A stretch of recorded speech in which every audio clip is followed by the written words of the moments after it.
ফিতরা সম্পর্কে কিছু আলোচনা। ফিতরা আমাদের অনেক কিছু আলোচনা ছিল। ফিতরা আমাদেরকে আদায় করতে হবে। যদি আমাদের এখানে টাকায় বেশি হচ্ছে, আলোচনা হলো এটা, কিন্তু যদি আপনি খাদ্যবস্তু দান করতে পারেন সব থেকে উত্তম আপনার নির্ভেজাল হাদিসের ওপরে আমল করলেন।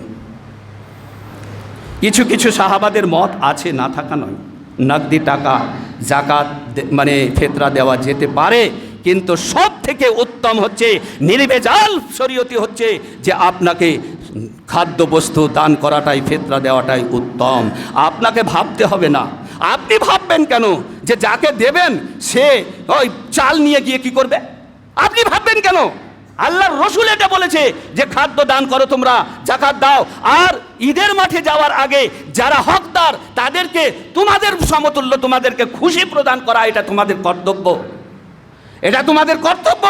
ওই ফিতরার মানে সম্পদ দিয়ে, ফিতরার খাদ্যবস্তু তাদেরকে দিয়ে তাদের এটা ধনী লোকেদের সঙ্গে গরিব লোকেদের মানে সমভাব সমান করতে হবে এই ফিতরার টাকা পয়সা দিয়ে। এ নয় যে আপনি জমা করা যাবে ফিতরার টাকা বা মানে ফিতরার কি সম্পদ খাদ্যবস্তু জমা করা যাবে, পরে আবার বন্টন করা যাবে, এটা ঠিক আছে, কিন্তু তার আগে যে সমস্ত এলাকার মধ্যে, আমাদের গ্রামের মধ্যে অভাবী বিধবা যারা দুস্থ এতিম, তাদের খোঁজ নিতে হবে। আপনি একটা দায়িত্বশীল মানুষ, আপনি খোঁজ নেবেন না তার মানে? দায়িত্ব নিয়েছেন কেন? আপনি পুরোপুরি দায়িত্ব পালন করতে পারবেন না। যারা অনাথ এতিম আছে, যারা মানে বিধবা আছে, যারা আপনার পাওনাটাকে আপনার দিকে চেয়ে আছে, আর আপনি বাড়িতে বসে থেকে আপনি কি করবেন? তাদেরকে দেবেন না তার মানে? তাদের খোঁজ খবরটা নেবেন না তার মানে? আপনি দায়িত্বশীল। এই দায়িত্বশীলদেরকে প্রশ্ন করা হবে। সেই জন্য ভাইরা আমার, সম্মানিত উপস্থিতি, সময়ের দিকে লক্ষ্য করে আর আমি বিশেষ কিছু বলছি না। যথাযথভাবে যথাসময় ঈদের আগে মাঠে যাওয়ার আগেই সবাই যেন ফিতরা দান করেন। 2-3 দিন আগে থেকে ফিতরা আদায় করতে পারেন, অসুবিধা কিছু নেই। সেই ফিতরার বস্তু খাদ্যগুলো নিয়ে গিয়ে যে সমস্ত ভাইরা, যে সমস্ত মায়েরা বিধবা অনাথ দুস্থ আছে, তাদের খোঁজ খবর নিয়ে তাদের বাড়িতে পৌঁছে যাওয়া, এটাই হচ্ছে আমাদের কর্তব্য।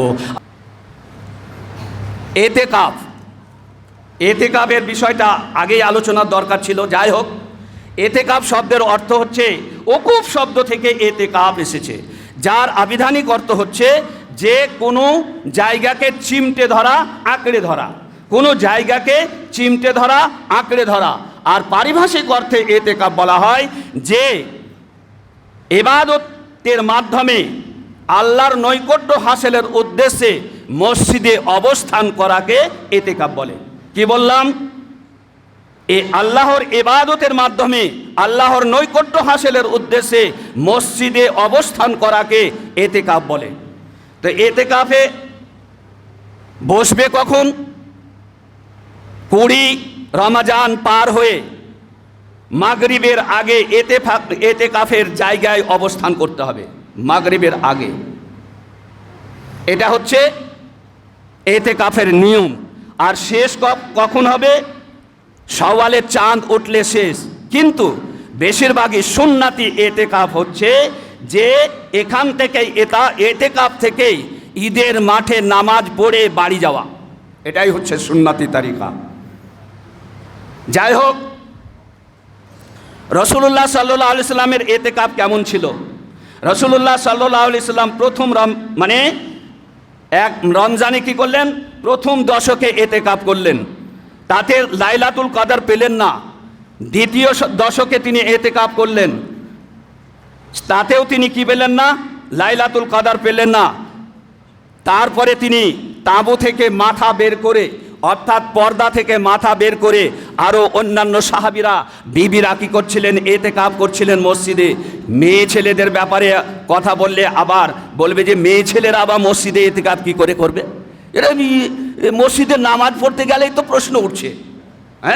মেয়ে ছেলেরা মসজিদে 5 ওয়াক্তে যদি জামাতে নামাজ পড়ে তবুও প্রশ্ন উঠছে, কিন্তু আল্লাহর নবী মুহাম্মদ রাসূলুল্লাহ সাল্লাল্লাহু আলাইহি ওয়াসাল্লামের ইন্তেকালের পরে তিনি কি করে মানে তার বিবিরা এবং মহিলারা তারা নিয়মিত ইতিকাফ করেছেন মসজিদে রমজান মাসে। সহিহ হাদিস, বুখারী শরীফের হাদিস। তো ইতিকাফ আল্লাহ রসুল শেষ দশকে পর্দা থেকে মাথা বের করে সমস্ত যারা ইতিকাফকারী ছিল তাদেরকে বলছে, তাদের উদ্দেশ্যে বলছেন যে দেখো, প্রথম দশকে লাইলাতুল কদর হয়নি, দ্বিতীয় দশকে লাইলাতুল কদর হয়নি, শেষ দশকে তোমরা লাইলাতুল কদর মানে তালাশ করো। তাহলে শেষ দশকে আরে একটু ব্যাখ্যায় লাইলাতুল কদরের ব্যাখ্যায় আল্লাহ রসুল বললেন শেষ দশকের বিজোড় রাত্রিতে তোমরা লাইলাতুল কদর তালাশ করো। যাই হোক, সেদিকে আমি যাচ্ছি না। লাইলাতুল কদরে আমরা কি করি? অনেকে আবার বলে সুযোগ খুঁজে, যে মৌলভী সাহেবরাই তো বলেছে যে লোকটা এশার নামাজ জামাতে পড়বে সে অর্ধেক রাত্রি ইবাদত করার সমতুল্য নেকি পাবে। খুব ভালো কথা, সহিহ হাদিসের কথা। এবং ফজরের নামাজ সালাত যে জামাতে পড়বে সারা রাত্রি ইবাদত করা সমতুল্য মানে মানে আমল নামায় তার নেকি লেখা যাবে। এ তো সঠিক কথা। ভালো ভতুয়া জানেন, ভালো সুযোগ খুঁজেছেন যে তাহলে আমার রাত্রি জেগে লাভ কি আছে, শুধু শুধু কষ্ট করে। আবার কেউ বলে যে আমি কোরআন বসে বসে ঘন্টার পর ঘন্টা কোরআন পড়বো কেন? সূরা ইখলাস 3 বার পড়লেই তো কোরআন খতম করা সমতুল্য নেকি পাওয়া যাবে। তাহলে হ্যাঁ কি করব? কোরআন বসে বসে কোরআন পড়ার প্রয়োজন নেই। হ্যাঁ, এরকম সুযোগ খুঁজে। আবার তাহলে আপনাদের উদ্দেশ্যে যারা এরকম সুযোগ খুঁজেন, আপনাদের উদ্দেশ্যে বলা হচ্ছে রমজান মাসে কেউ যদি উমরা করে তাহলে তার 1 হজ সমতুল্য নেকি হবে। সহিহ হাদিস। রমজান মাসে যে উমরা করবে, নফল হজ যাকে বলে, তাহলে তার উপরে ফরজ হয়েছে হজ। রমজান মাসে উমরা করলো, তার জন্য তার 1 হজ সমতুল্য নেকি আমল নামায় লেখা গেল। তাহলে তার হজ ফরজ যদি হয় তাকে হজ করতে হবে নাকি? আপনাদের কাছে প্রশ্ন, যারা বলে থাকেন, যারা এরকম সুযোগ নিয়ে থাকেন, তাদের আপনাদের কাছে প্রশ্ন যে রমজান মাসে উমরা করলে কি হবে? 1 হজ সমতুল্য নেকি পাওয়া যাবে, আমল নামায় নেকি লেখা যাবে। তাহলে তার উপরে হজ ফরজ হলে তাকে হজ করতে হবে নাকি? যদি না করে ওই রকম মনে করে, তাহলে একটা ফরজ, যেটা সালাত যেমন ফরজ, যাকাত যেমন ফরজ, হজ যেমন ফরজ ওর উপরে হয়েছে, সে একটা ফরজকে খামতি করে দুনিয়া থেকে বিদায় নেবে। এটাই সঠিক।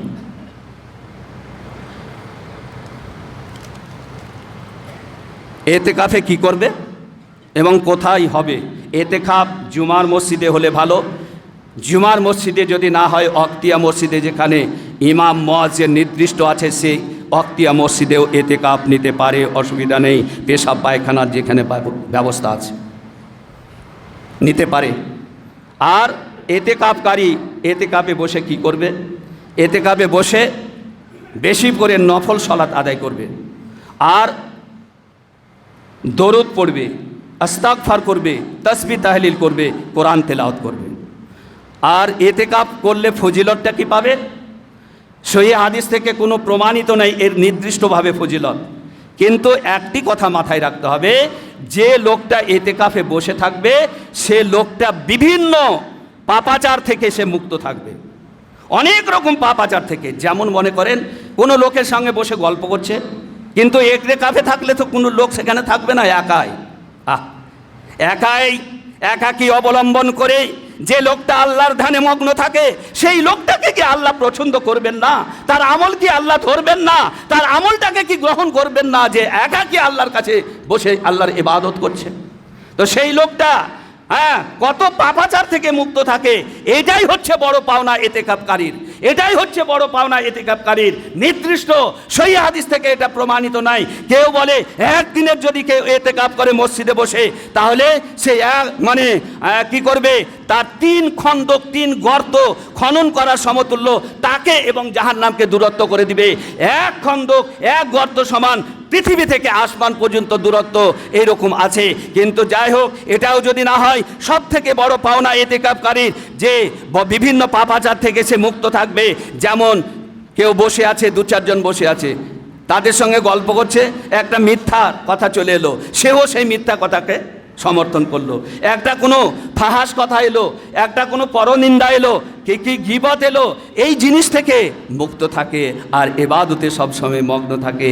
এটাই হচ্ছে বড় পাওনা। প্রিয় নবী মুহাম্মদ রাসূলুল্লাহ সাল্লাল্লাহু আলাইহি ওয়াসাল্লাম বলেছেন যে নেক আমল করলে যে আমলটা, যে নেকিটা দেওয়া হয়, যে লোকটাকে অনুরূপভাবে এতেকাফে বসে যে আল্লাহর ধ্যানে মগ্ন থাকে, তাকে অতটাই পাওনা প্রতিদান দেওয়া হবে, দান করা হবে। এটাই বড় পাওনা এতেকাফকারী। যাই হোক, আরও কিছু এতেকাফ সম্পর্কে আলোচনা ছিল। আমাদের আর জুমা নেই, সেজন্য আল্লাহর কাছে দোয়া করি, হে আল্লাহ আমাদের সকলকে নেক আমল করার তুমি তৌফিক দান করো আল্লাহ। হে আল্লাহ আমাদের রুজি রোজগারে বরকত দাও। যে সমস্ত ভাইরা, গ্রামবাসীরা, এলাকাবাসীরা এই দেখছেন মসজিদ, বাহির থেকে অনেকে এসছেন, দেখছেন এই মসজিদ 1 বছরে এই 3 তলা মসজিদ নির্মাণ হয়েছে। সবাই বলি আলহামদুলিল্লাহ, সবাই একটু বলি জোরে আলহামদুলিল্লাহ। আপনাদের দানের, আপনাদের অনুদানের বরকতে এই মসজিদ হয়েছে। এই যে একটা ঘড়ি সামনে দেখছেন, এই ঘড়িটা কয়েকজন যৌথভাবে দান করেছে, মসজিদে দান করেছে, তাদের জন্য দোয়া করছি। এবং যে সমস্ত ভাইরা এই মসজিদে টাকা মানে লাখ লাখ হাজার হাজার টাকা দান করেছে, হে আল্লাহ এই পবিত্র রমজান মাসে তোমার কাছে আমরা নিবেদন করছি, হে আল্লাহ ক্ষমা প্রার্থী সেই সমস্ত ভাইদেরকে যারা এই মসজিদে শরিক হয়েছে, অংশগ্রহণ করেছে দানে, আল্লাহ সবাইকে তুমি কি করো আল্লাহ, তুমি ক্ষমা করে দাও। তাদের পূর্বপুরুষ যারা কবরস্থ হয়ে আছে, আল্লাহ তুমি তাদেরকে ক্ষমা করে দাও, তাদেরকে জান্নাতবাসী করো। হে আল্লাহ আরও যারা অসুস্থ আছে তাদেরকে তুমি সুস্থতা দান করো। ওমা আলাইনা ইল্লাল বালাগ। বারাকাল্লাহু লানা ওয়া লাকুম ফিল কুরআনিল আযীম ওয়া নাফা'না ইয়্যাকুম বিল আয়াতি ওয়া যিকরিল হাকীম ইন্নাহু তাআলা জাওয়াদুল কারীম।